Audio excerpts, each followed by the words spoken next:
है मोदी जी तो कुछ दे नहीं रहा है, कुछ उल्टा ले और उल्टी बातें कर रहे हैं, तो वो कहाँ जाए वो। अब जो है डेवलपमेंट पे होता कब है, अब तो डेवलपमेंट की बात ही नहीं करता कोई।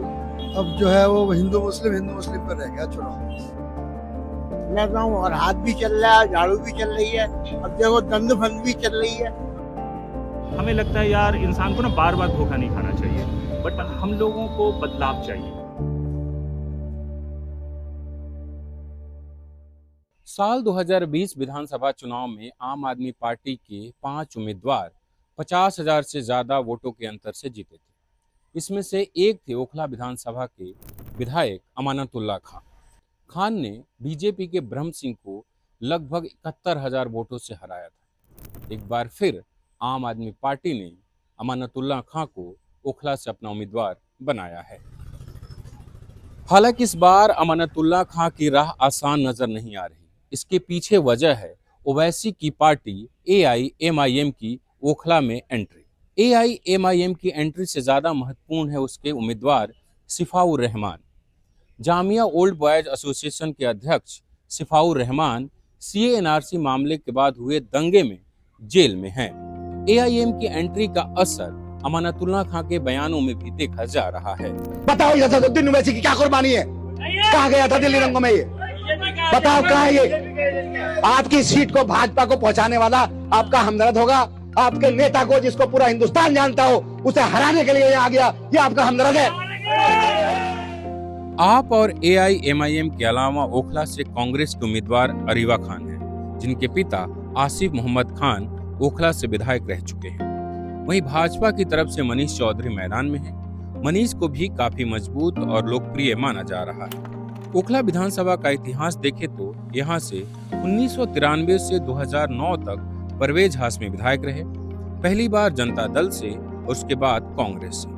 हाशमी के राज्यसभा जाने के बाद 2009 में हुए उपचुनाव में राजद की टिकट पर आसिफ मोहम्मद खान जीते थे और फिर 2013 में कांग्रेस की टिकट पर विधायक बने। 2015 और 2020 में आपकी लहर चली, कांग्रेस सिमट गई और अमानतुल्लाह खान बड़े अंतर से चुनाव जीते। अगर भाजपा की बात करें तो यहाँ से वो कभी नहीं जीती। बीते 2 चुनावों से दूसरे नंबर पर आ रही है। इसके पीछे वजह है। अब मुस्लिम भी बेचारा क्या करे, वो जब उसको आप देख रहे हो कि आपको इतनी गालियां दी जा रही हैं। अब मोदी जी ने जितनी रैलियां करी थी पिछली बार, क्या आपसे लेके उनको दे देंगे। अब बेचारा मुसलमान भी कहाँ जाए, वो कह रहा है मोदी जी तो कुछ दे नहीं रहा, कुछ उल्टा ले और उल्टी बातें कर रहे हैं, तो वो कहाँ जाए। वो कांग्रेस की तरफ शिफ्ट हो गया, समाजवादी पे शिफ्ट हो गया, इधर उधर शिफ्ट हो गया। बीजेपी को इसीलिए देते। अगर मोदी जी ये सब करना छोड़ दें तो मुसलमान उनके साथ आ जाएगा। वो कुछ बोले, जैसे मॉब लिंचिंग वगैरह होती है और जो केसेस होते हैं उसमें कोई बयान नहीं। ट्रेन का हादसा हुआ। अब मुसलमान जो है, एक तो सबसे बड़ी प्रॉब्लम ये है कि वो अनपढ़ है। उन्हें देखा, वो तो सुनता है, मोदी की सुनी, मोदी जी ने कहा कि जी ऐसा ये लेके वो दे देंगे। वो तो ये देख रहा है कि हमारे खिलाफ है, पढ़ा लिखा तो है नहीं। बस उसने देखा जब हमारे फेवर में बात कर रहा है वो उसी को भेड़ चाल हो जाती है। अगर वो अपना थोड़ा सा चेंज करें मुसलमानों की तरफ, उनकी पार्टी वाले, और वो तो उनको क्यों नहीं मिलेगा वोट, मिलेगा, बिल्कुल ज़रूर मिलेगा। देना भी चाहते हैं तो एक आध केस ऐसा हो जाता है कि वो आदमी शिफ्ट हो जाता है। तो ओखला वासियों के मन में क्या चल रहा है इस चुनाव को लेकर, ये जानने के लिए हम यहाँ के अलग अलग इलाकों में गए। चुनाव का माहौल है, टक्कर है दोनों पार्टियों में, इसमें कांग्रेस में और आम पार्टी में, दोनों में टक्कर है। देखो दोनों में से कोई भी निकल सकता है। कांग्रेस की उम्मीद ज्यादा है। कांग्रेस में हाँ, ये 10 साल से ये अमानतुल्लाह खान यहाँ से विधायक हैं। विकास के कितने काम हुए और कैसा काम हुआ? कोई काम नहीं हुआ, इन्होंने कोई काम नहीं करा, क्योंकि ये इनके पीछे CBI और वो लगी रही, पुलिस लगी रही।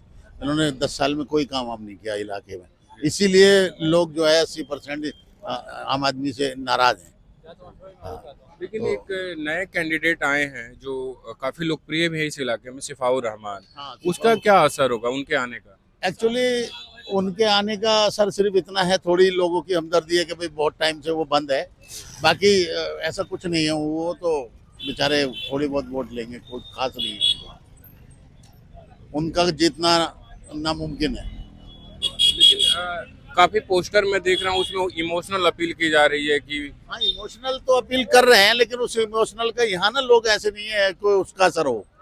बस वो सोचते हैं यार क्यों पे वोट खराब करें, क्योंकि देखो ये जो जिस पार्टी से ये है ना, उस पार्टी का दिल्ली में कोई वजूद नहीं है, इसलिए इनको वोट देके आदमी वोट खराब नहीं करेगा। बहुत आदमी समझदार है, इनको वोट देके खराब नहीं करेगा। चुनाव ओखला क्षेत्र में तो केजरीवाल का ही है ज्यादातर। जी जी, केजरीवाल ने काम किया है बिजली का, पानी का, जैसे कि, तो उसी का जो है उसी पर ही लोग वोट देना चाहते हैं। तो जी जी, आम आदमी पार्टी की लड़ाई किसके साथ है इस बार यहाँ पर? ये अरीबा खान के मुकाबिल है। अरीबा जी। खान मतलब जो कांग्रेस के उम्मीदवार हैं। जी जी जी सर, ये सिफाउर रहमान भी चुनाव लड़ रहे हैं, जी जी। उनका कुछ असर दिख रहा है इलाके में? अब देखिए, मैं उसके बारे में नहीं कह सकता, लेकिन यह है कि अरीबा खान का और अमानतुल्लाह का मुकाबला है। जी जी, वो है इस पर। और एक चीज मैं देख रहा हूँ कि मैं काफी दिनों बाद इस इलाके में आया हूँ, ओखला वाले में। जी जी बहुत बदलाव नजर नहीं आ रहा, सफाई को लेकर, सड़क पे ट्रैफिक को लेकर। जी तो जी, उसको लेकर के डेवलपमेंट जो होना चाहिए, बेसिक डेवलपमेंट है, जी जी। वो इस इलाके में को मिला है? देखिए, अब आहिस्ता आहिस्ता सारे काम होते हैं। अब जैसे कि नालियाँ भी सफाई चल रही है, सड़कें भी बन रही हैं, तो ये आहिस्ता आहिस्ता सारे काम हो रहे हैं। अभी एकदम से तो सारे काम नहीं हो पाते हैं, तो अमानतुल्लाह जो है आए हैं, काम कर रहे हैं वो अपने स्तर पर, तो इंशाल्लाह अच्छा वो काम करेंगे। माहौल क्या है इस बार? माहौल बहुत बढ़िया सर, बहुत बढ़िया माहौल है। इस वक्त आम आदमी को पड़ेगा वोट सर। आम आदमी पार्टी की। आम आदमी पार्टी की लड़ाई किसके और किससे है? आम आदमी की लड़ाई बीजेपी से और आम आदमी से है। अच्छा, बीजेपी और आम आदमी पार्टी की लड़ाई चल रही है। और ये जो असदुद्दीन ओवैसी की पार्टी के कैंडिडेट आए हैं, सिफाउर रहमान, उनके आने से क्या असर पड़ा है इस इलाके में? सर उनके आने से कोई भी असर नहीं पड़ेगा, क्योंकि एक दिन की वो जो दो एक दिन की कोर्ट ने बैल दी है, वो फिर वापस चले जाएंगे सर। उनको कोर्ट छोड़ कब रही है, सरकार नहीं चाह रही कि वो छोड़े, बाहर आए, चुनाव लड़े। यही माहौल है सर। तो क्या लोग उनको वोट दे रहे हैं, क्योंकि वो लिख रहे हैं कि मैं सीए एनआरसी कारण जेल में हूँ, मैं तुम्हारे साथ खड़ा रहा, तो इस कारण से क्या उनको वोट मिल रहा है? सर बहुत लोग ऐसे हैं जो अंदर पड़े हुए हैं, अभी तक उनकी कोई सुनवाई नहीं है, चार्जशीट दायर नहीं करी गई है अभी तक, समझे। यही हो रहा है सबके साथ, जेल में डाले जा रहे हैं सर, बस। तो क्या इस कारण से उनको वोट मिलेगा कि वो जेल में है? सर पूरा विधानसभा लड़ते हैं तब पता चलता। अब वो एक सीट से लड़ रहा है, क्या वो करेंगे बताइए। पूरी विधानसभा लड़े तब होती बात कि जी पूरी विधानसभा में पब्लिक एकजुट होकर वोट डालती, तब कामयाबी मिलती उनको सर। अच्छा, मतलब अगर जो ओवैसी साहब की पार्टी है वो 17 विधानसभा से लड़ती, तब आपको लगता है कि हाँ लोग एकजुट होकर वोट देंगे, सरकार वो बना लेंगे? आपको दिमाग में चले कि सरकार बनाते तो उनको वोट करते हैं? जी जी जी सर, यही बात। अभी तो चुनाव में वक्त है, चुनाव तो आखिरी आखिरी में बदलता है, लेकिन अभी अभी में क्या माहौल है यहाँ पर? अभी तो यहाँ कुछ कह नहीं सकते जी। अभी 4 लोगों में ही है, मनीष भी है रेस में, अमानतुल्लाह भी है, और AIM के भी है, अरीबा खान भी है। अभी कुछ पता नहीं है। चुनाव का तो है वो 1-2 दिन पहले ही होता है रुझान, अभी उससे पहले कुछ नहीं कर सकते। बहुत कॉम्प्लिकेटेड है इस बार, बहुत कॉम्प्लिकेटेड। क्यों ये कॉम्प्लिकेटेड कैसे होगा? कॉम्प्लिकेटेड साइंस के पहले क्या होता था, 2 पार्टियों में होता था, अब 4 में हो गया, इस वजह से कॉम्प्लिकेटेड हो गया। लेकिन यह है कि फिर भी आम आदमी पार्टी को एज है, क्योंकि उनकी गवर्नमेंट है, उन्होंने फैसिलिटीज़ दे रहे हैं, लेडीज़ को काम किया है, मुफ्त बस सेवा दी है, और यहाँ जो है ज़्यादातर मिडिल क्लास है, तो ज़्यादातर का बिल जो है वो 200 से यूनिट से कम ही आता है, तो ज़ीरो आता है, इसलिए उनको एज है, उनके चांस ज़्यादा है। और ये सिफाउर रहमान जो लड़ रहे हैं ओवैसी की पार्टी से, उनका कोई असर होगा चुनाव पर? असर होगा, बिल्कुल होगा, लेकिन सेकंड नंबर पे आएंगे, विनर के पास सेकंड सेकंड नंबर पे आएंगे। ये तो काफी बड़ा असर होगा सेकंड नंबर पे आना। मैंने कहा ना, इसीलिए तो कहा मैंने कि बहुत कॉम्प्लिकेटेड है। सेकंड के नंबर पे आएंगे, चांस कम है। कोशिश कर रहे हैं, मेहनत कर रहे हैं, लेकिन आम आदमी पार्टी के जो 10 साल का जो उन्होंने यहाँ के लोगों को दिया है, उसके हिसाब से मैं बता रहा हूँ। बाकी देखते हैं, 8 तारीख को देखेंगे। जी जी। तो ये लोग चुनाव में आ रहे हैं प्रचार करने, कल राहुल गांधी भी आए थे, अभी कल इम्तियाज अली भी आए थे, तो यहाँ के डेवलपमेंट के इशू कोई उठा रहा है या इमोशनल प्रचार हो रहा है? चुनाव अब जो है डेवलपमेंट पे होता कब है? जी। अब तो डेवलपमेंट की बात ही नहीं करता कोई। सब जो है वो पार्टी के ऊपर ही होता है, पार्टी के ऊपर ही वोट डालते हैं, डेवलपमेंट को नहीं देखते। डेवलपमेंट का यह है कि जो होता है वो सबके लिए ही होता है, तो पर्टिकुलर जो है वो कोई अपना नहीं करवाता, ये तो है वो पार्टी के फेस पे होता है। सर यहाँ का अभी जो चुनाव हो रहा है, मतदान है 5 तारीख को, अभी चुनावी माहौल क्या है? चुनाव माहौल जो है टक्कर है अभी दोनों में, कांग्रेस और आम आदमी में। और एक सिफाउर रहमान आए हैं, उनका क्या असर पड़ेगा इस इलाके में? उनका असर सिर्फ वोट काटने के लिए खड़े हो और कोई रीजन नहीं है इसके अलावा। इससे पहले भी तो खड़े हो सकते थे, सारी सीट पे लड़नी चाहिए, सिर्फ 2 सीट पे क्यों लड़ रहे हैं? ये सिवाय वोट काटने के लिए खड़े हुए हैं और कुछ नहीं। जेल में गए हैं तो इसके लिए कोर्ट है, कोर्ट में जाके बेल लगानी चाहिए, कोर्ट से करनी चाहिए। इलेक्शन से थोड़ी ना होता है कि इलेक्शन के टाइम पे खड़े हो गए और अपना जेल से बाहर आ जाओ, जीत गए। जरूरी नहीं है कि हर इंसान जेल में गया हुआ वो इलेक्शन से बाहर आ जाए, इसके लिए कोर्ट है, सब चीज़। सुप्रीम कोर्ट है, नीचे से नहीं हो रहा, सुप्रीम कोर्ट जाओ आप बेल लेने। सुप्रीम कोर्ट में तो हर किसी को बेल मिलता है, वो तो बेगुनाह है, उन्हें बेल तो मिल जाएगी और आसानी से। तो इसके लिए होता है कोर्ट में जाना चाहिए इंसान को। और ओवैसी जी भी एडवोकेट है वो, तो उन्हें तो कोर्ट से करवानी चाहिए अगर वो हमदर्दी कर रहे हैं तो। इलेक्शन के टाइम पे हमदर्दी क्यों? तो ये इस हिसाब से वोट काटने के लिए तो दिए उन्होंने टिकट। ये जो यहाँ के सिटिंग एमएलए अमानतुल्लाह खान 2 बार से विधायक हैं, काम हुआ आपके इलाके में? काम क्या हुआ? काम कुछ नहीं हुआ, सिर्फ इलेक्शन के टाइम पे निकल के आते हैं 2 महीने के लिए, बाकी 9 साल 10 महीने बैठे रहते हैं। 9 साल 10 महीने भी तो है काम करने के लिए, सिर्फ 2 महीने क्यों दिखते हैं सबको काम करने के लिए? तो इसलिए इस बार सब चाह रहे चेंज करना। इसी बीच सिफाउर रहमान को कोर्ट ने शर्तों के साथ जमानत दे दी है, वो 3 फरवरी तक चुनाव प्रचार कर सकते हैं। अभी तक आपने सुना कि ओवैसी की पार्टी को लोग वोट कटवा बता रहे हैं, लेकिन कुछ लोग ऐसे भी हैं जिनका मानना है कि सिफाउर रहमान एक बहुत ही काबिल व्यक्ति हैं और उन्हें उनका साथ दिया जाना चाहिए। यही है माहौल, तो यही है। देखिए ये सब लोग हैं पतंग वाले हैं सब माशाल्लाह, और काफी लोग जो है पतंग पे वोट कर रहे हैं। और इस बार जो है ना लोग जो है मतलब खुल के सामने तो नहीं आ रहे, लेकिन जो है बहुत बता रहे हैं कि जो है हमें पतंग पे वोट बता रहे हैं सब लोग। तो बस मैं तो ये इतना पता है, लोग यही कहते आ रहे हैं, जो भी आ रहा है वो भी पतंग पतंग पतंग पतंग कि आपके पतंग उड़ानी है इंशाल्लाह।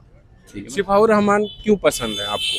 बस देखो ना हमारे जानने वाले हैं ना, वो हमें पता इतना, लेकिन भाई ये है कि वो बंदा जो है खिदमत वाला है। शिफा भाई के साथ आने का जो सबसे बड़ा जो रीज़न है वो ये है कि उनकी पहचान एक neat and clean student leader के तौर पे पहले रही, प्लस काफ़ी हेल्पिंग नेचर के रहे हैं। स्टूडेंट को उन्होंने काफ़ी हेल्प किया है, एज ए स्कॉलरशिप देने की बात रहे या उनके एडमिशन में कह दें या उनके डे टू डे जो प्रॉब्लम्स होती हैं, तो एक उनकी जो इमेज है वो नीट एंड क्लीन रही है।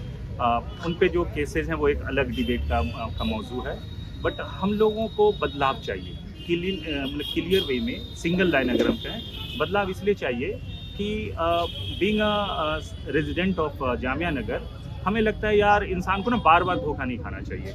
15 साल हमने कांग्रेस को दिए, 10 साल हमने आम आदमी पार्टी को दिए। एक बुनियादी ज़रूरत है यहाँ पानी, वो भी नहीं आ सका है। तो आखिर अचानक से ये चुनाव लड़ने के पीछे क्या वजह रही? क्योंकि जो अमानतुल्लाह खान है यहाँ के, वो कह रहे हैं कि इमोशनली यहाँ के लोगों को ब्लैकमेल किया जा रहा है और मैंने आपके लिए 44 केस FIR मुझ पे दर्ज है यहाँ की आवाम की लड़ाई के लिए। तो उन पे जो है 44 केस जो FIR है उन पे, वो कौन से केस हैं, कहाँ से केस हैं? वो आवाम के लिए कोई है? वो केस आवाम के लिए तो देखो ये बंद है अंदर, CNRC के लिए बंद है। इन्होंने CNRC प्रोटेस्ट किया है, इन पे तो एक भी क्रिमिनल केस, पहले एक भी क्रिमिनल केस नहीं है। पहला क्रिमिनल केस लगा है CNRC के प्रोटेस्ट में लगा है उनको। तो वो जनता के लिए तो ये बंद है, कौम के लिए तो ये बंद है। कौम की लड़ाई तो ये भी कौम की लड़ाई लड़ लेते। मैं अमानत भाई के लिए ऐसा कुछ कहूँगा नहीं, क्योंकि देखिए वो भी 10 साल से काम कर रहे हैं ओखला में, लेकिन इनके जो ये CNRC प्रोटेस्ट के लिए बंद है, आवाम जो है इनके लिए खड़ी है आज। आपने सुना कि ज्यादातर लोग ये कह रहे हैं कि चुनाव के 2 दिन पहले तय होगा कि किसको वोट देना है। अभी यहाँ अलग अलग बातें हो रही है, कोई आपको जिता रहा है, कोई कांग्रेस को, कोई BJP को, तो कोई AIMIM को। नाम में देखो जी ये भी चल रहे हैं बेचारे, इसकी तो कोई सुनाई नहीं हो रही है। मैं बताऊं, और हाथ भी चल रहा है, झाड़ू भी चल रही है। अब देखो दंड फंद भी चल रही है। अब देखो कौन जीतता है, दंड फंद जीतती है या कोई मतलब सही आदमी जीतता है। ये किसकी बात कर रहे हैं आप? दंड-फंद? दंड फंद में उसकी बात कर रहा हूँ कि झूठ बेईमानी भी चल रही है ना बराबर। कम नहीं चल रही है झूठ बेईमानी, अपने जोरों पर है झूठ बेईमानी। ये रिपोर्ट आप न्यूज लॉन्ड्री के सेना प्रोजेक्ट के तहत देख रहे थे। अगर आपने अब तक हमारे दिल्ली चुनाव को लेकर चल रहे सेना में सहयोग नहीं किया है तो फटाफट कीजिए, क्योंकि हम आपके सहयोग से ग्राउंड रिपोर्ट लेकर आ रहे हैं। हमारे सेना प्रोजेक्ट को सहयोग देने के लिए newslaundry.com/सेना पर जाएं और वहां दिल्ली चुनाव को लेकर जो हमारा सेना प्रोजेक्ट है उसको क्लिक करें और अपने मन मुताबिक राशि सहयोग करें। याद रखें, आपके खर्च पर आजाद हैं खबरें।